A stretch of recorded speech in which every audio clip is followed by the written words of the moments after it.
എല്ലാ പ്രിയപ്പെട്ട കൂട്ടുകാർക്കും സ്മിതൂസ് വേൾഡിൻ്റെ പുതിയ വീഡിയോയിലേക്ക് സ്വാഗതം. മുട്ട കൊണ്ടുള്ള നല്ലൊരു റെസിപ്പിയാണ് തയ്യാറാക്കുന്നത്. ഇത് പല രീതിയിൽ നമുക്ക് കഴിക്കാം. ബ്രേക്ക്ഫാസ്റ്റായിട്ട് കഴിക്കാം, സ്നാക്സായിട്ട് കഴിക്കാം, പിന്നെ ചപ്പാത്തി ചോറ് ഇതിൻ്റെ കൂടെയൊക്കെ വേണമെങ്കിൽ കഴിക്കാം. അങ്ങനെയുള്ള നല്ല ഹെൽത്തി ആയിട്ടുള്ള വളരെ എളുപ്പത്തിൽ തയ്യാറാക്കാവുന്ന ഒരു മുട്ടയുടെ റെസിപ്പിയാണ്. അതിനായിട്ട് അടുപ്പത്തേക്കൊരു പാൻ വെച്ചു. ഇതിൽ ഞാൻ കുറച്ച് ബട്ടറായിട്ട് കൊടുക്കുന്നത്. ബട്ടറിന് പകരം ഒലിവ് ഓയിൽ ചേർത്താലും മതി. ഈ ബട്ടർ ഒന്ന് ഉരുകി വരുന്ന സമയത്ത് നമുക്കിതിലേക്ക് 2 വെളുത്തുള്ളി അല്ലി ചെറുതായി അരിഞ്ഞത് ഇട്ട് കൊടുക്കാം. അതിനോടൊപ്പം തന്നെ പച്ചമുളകും കൂടിയിട്ട് നമുക്കൊന്ന് വറുത്തെടുക്കാവുന്നതാണ്. വെളുത്തുള്ളിയുടെയൊക്കെ കളർ മാറി വരുമ്പോൾ ഇതിലേക്ക് അരിഞ്ഞു വെച്ചിരിക്കുന്ന 2 സവാള ഞാൻ ചേർത്ത് കൊടുത്തിട്ടുണ്ട്.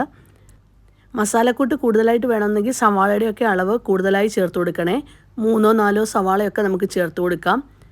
അതിനോടൊപ്പം തന്നെ ഒരു ക്യാപ്സിക്കത്തിൻ്റെ പകുതിയാണ് ഞാൻ ചേർത്ത് കൊടുത്തിരിക്കുന്നത്. 2 തക്കാളി ഞാൻ ഇതിലേക്ക് ചേർത്ത് കൊടുത്തിട്ടുണ്ട്. തക്കാളിയുടെ അളവ് കൂട്ടണമെന്നില്ല, പക്ഷേ സവാളയോ അല്ലെങ്കിൽ ക്യാപ്സിക്കം ഇതിൻ്റെയൊക്കെ അളവ് നമുക്ക് കൂട്ടിയെടുക്കാവുന്നതാണ്. ചെറുതായി ഒന്ന് വാടി വരുമ്പോൾ ഇതിലേക്ക് ആവശ്യത്തിന് ഉപ്പ് ചേർത്ത് കൊടുക്കുക. എന്നിട്ട് നമുക്ക് വീണ്ടും വഴറ്റിയെടുക്കാവുന്നതാണ്. ഇതിലേക്ക് ഒരു 1/4 ടീസ്പൂൺ മാത്രം മഞ്ഞൾപ്പൊടി ചേർത്ത് കൊടുക്കാം. അത് കഴിഞ്ഞ ശേഷം ഇതിലേക്ക് നമുക്ക് ചേർത്ത് കൊടുക്കേണ്ടത്, ഞാനിപ്പം കുറച്ച് സവാള മാത്രമേ എടുത്തിട്ടുള്ളൂ, അതുകൊണ്ട് 1 ടീസ്പൂൺ മുളക് പൊടി മാത്രമാണ് ചേർത്ത് കൊടുക്കുന്നത്. സവാളയുടെ അളവ് കൂടുതൽ എടുക്കുന്നെങ്കിൽ 2 ടീസ്പൂൺ മുളക് പൊടിയൊക്കെ ചേർത്ത് കൊടുക്കണം. നമ്മുടെ എരിവിനനുസരിച്ചുള്ള മുളക് പൊടി ചേർത്ത് കൊടുക്കാവുന്നതാണ്. എന്നിട്ട് ഇതിലേക്ക് ഞാൻ ഒരു 1/4 ടീസ്പൂൺ പെരുംജീരകത്തിൻ്റെ പൊടിയും 1/4 ടീസ്പൂൺ കുരുമുളക് പൊടിയും കൂടെ ഇട്ടിരിക്കുന്നത്. ഇനി നമുക്ക് നന്നായിട്ടൊന്ന് വഴറ്റിയെടുക്കാം. ഇപ്പോൾ തക്കാളിയൊക്കെ ചെറുതായി ഒന്ന് വെന്തുടഞ്ഞ് വരുന്നുണ്ട്. ഈ സമയത്ത് മുട്ട നമുക്കിങ്ങനെ ചേർത്ത് കൊടുക്കണേ.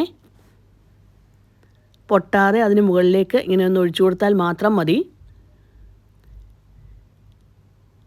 ഇങ്ങനെയൊക്കെ നമ്മളൊന്ന് തയ്യാറാക്കി എടുക്കുമ്പോൾ ഒരു വെറൈറ്റിയാണ്. അന്നേരം കുഞ്ഞുങ്ങൾക്കൊക്കെ ഇഷ്ടപ്പെടുകയും നമുക്ക് കഴിക്കാനൊരു പ്രത്യേക ടേസ്റ്റും കൂടെ കേട്ടോ. ഇതൊരു നല്ല ടേസ്റ്റി ആയിട്ടുള്ള ഒരു റെസിപ്പി തന്നെയാണ്. എന്നിട്ട് അടച്ചു വെച്ച് അതൊന്ന് വേവായി വരുന്ന സമയത്ത് കുറച്ച് ഉണക്ക മുളക് പൊടിച്ചതാണ് ചേർത്ത് കൊടുക്കുന്നത്.